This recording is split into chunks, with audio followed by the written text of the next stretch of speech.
फिलहाल तो आबकारी राजस्व घोटाले में मनीष सिसोदिया बनाम सीबीआई मामले में राउज एवेन्यू कोर्ट ने मनीष सिसोदिया के मुकाबले सीबीआई को शुरुआती बढ़त दे दी है।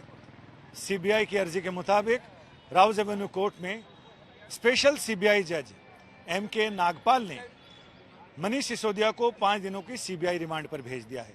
इन 5 दिनों में अब सीबीआई को उन तमाम चीज़ों की तस्दीक करनी पड़ेगी, सवाल और इसके साथ ही तमाम सबूत जुटाने पड़ेंगे जिसकी दुहाई उन्होंने अदालत के सामने दी। और उन्होंने कहा कि इन 5 दिनों में उन्हें क्या करना है उसकी पूरी कार्यसूची दी गई है, जिसमें से कितने काम सीबीआई कर पाती है, कितनी सारी जानकारियां और चीज़ें निकलवा पाती हैं, कितनी चीज़ें उगलवा पाती हैं मनीष सिसोदिया से, या फिर उनके सवालों के जवाब कितने मिल पाते हैं, या अगर नहीं मिलते हैं तो अन्य आरोपियों के साथ उनका आमना सामना कराया जाएगा।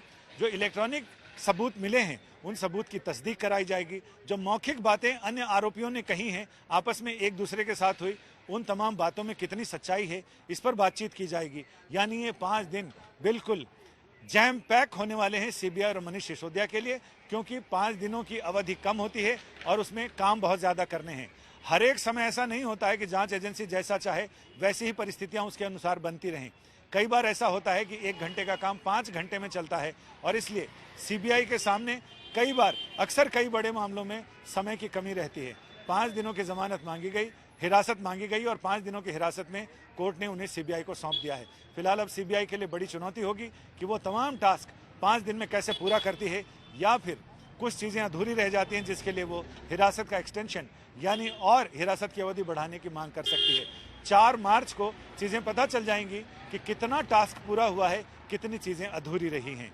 खैर, फिलहाल आम आदमी पार्टी भले ये कहती रही हो कि सत्य परेशान हो सकता है, पराजित नहीं, लेकिन अब सारी चीज़ें सीबीआई के पास है और सीबीआई अपनी चीज़ों से जो दलीलें, जो दस्तावेज, जो सबूत, जो आधार सीबीआई जुटाकर कोर्ट के आगे पेश करेगी, कोर्ट उसको कितना मान्यता देती है या कितनी उसे असंतुष्ट रहती है, ये सचमुच देखना दिलचस्प होगा।